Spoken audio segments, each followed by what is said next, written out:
দেখেন, বিশিষ্ট অর্থনীতিবিদ আনু মোহাম্মদ কি বলতেছে বলতেছে যে সংস্কারটা ঠিক কোন জায়গায় কিভাবে হবে পরিষ্কার না। তিনি নিজেও বুঝতে পারতেছেন না যে এত বেশি কথা হয়েছে যা 54 বছরেও হয়নি। সংস্কারটা ঠিক কোন জায়গায় কিভাবে হবে এখন তা পরিষ্কার নয়। হবেটা কি আসলে, কি লাগবে, কিভাবে হবে, এগুলি সব কিন্তু মীমাংসা হইতে পারতো ভোটের মাধ্যমে। কিন্তু ওই ভোটের আলোচনাটা নেই, নির্বাচনটা নেই। নির্বাচনের ব্যাপারে দারুণ অনীহা। কারণ এমন একটা বয়ান প্রতিষ্ঠা হয়েছে, নির্বাচন হইলে বিএনপি আসবে, বিএনপি তো ওই একই হইল, সেই আওয়ামী লীগের মতনই।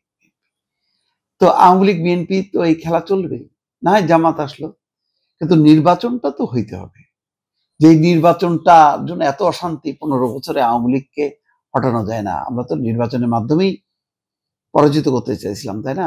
মানুষ কি চাইছিল, যে নির্বাচনটা হোক, নির্বাচনের মধ্যে দিয়ে আওয়ামী লীগের বিরুদ্ধে ভোট দেবো, আওয়ামী লীগ চলে যাবে, বিএনপি আসবে, না হয় জামাত আসবে, এটাই তো। কিন্তু এখন এই সংস্কার সেই সংস্কার কেন? বিদ্যমান যে আইন সংস্কার যা যা আছে সেগুলি কতটা বাস্তবায়ন হচ্ছে? আমাদের এই সংবিধান অনুযায়ী আমাদের এই যে সংসদের যে কাঠামো, সেই কাঠামোটাকে আমরা কি গতিশীল করতে পারছি, শক্তিশালী করতে পারছি?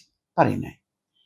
উদয় সংস্কারের কথা বলে একটা লম্বা পথ অতিক্রম করতেছে এই অন্তর্বর্তী সরকার, করতে যে এখন আস্তে আস্তে এই নিচের দিকে নামতেছে, তার জনপ্রিয়তা নষ্ট হচ্ছে।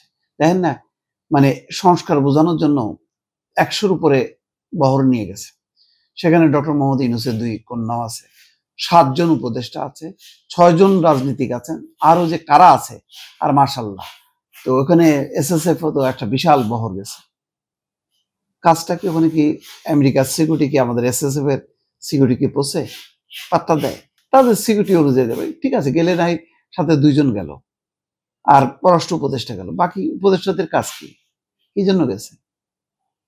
আগে তো শেখ হাসিনা ভরে ভরে নিয়ে যেত, নিয়ে সংবাদ সম্মেলন করতো, মিটিং করতো, ওই লোকগুলি আবার সামনে থাকতো। তো এইটা কি এই অন্তর্বর্তী সরকারের কাজ? তারা তো টেকনিক্যাল কাজ করবে, তারা তো বিশেষজ্ঞ। কোথায় সংস্কার? একটাই বারবার বলতেছি ভাই, অন্তর্বর্তী সরকারের কাজটা হলো তত্ত্বাবধায়ক সরকারটা ফরম্যাটটা ঠিক করেন, কার নেতৃত্বে হবে, কিভাবে হবে, আর যাতে অশান্তি না হয় সেইটা করেন। ভোট কাস্ট এবং কাউন্টিং, এইটা যাতে একদম নিখুঁত হয়, মানুষ ভোট দিতে পারে, ভোট দেয়া এবং ভোট গণনা, এইটা ঠিক না করতে হলে কোনো সংস্কার কাজে লাগবে না। শেখ হাসিনা যেমন কোনো উন্নয়ন কাজে লাগে নাই, কারণ ভোট ঠিক ছিল না। ওই জিনিসটা আগে করেন, তো ওইদিকে কারোর মনোযোগ নেই দর্শক।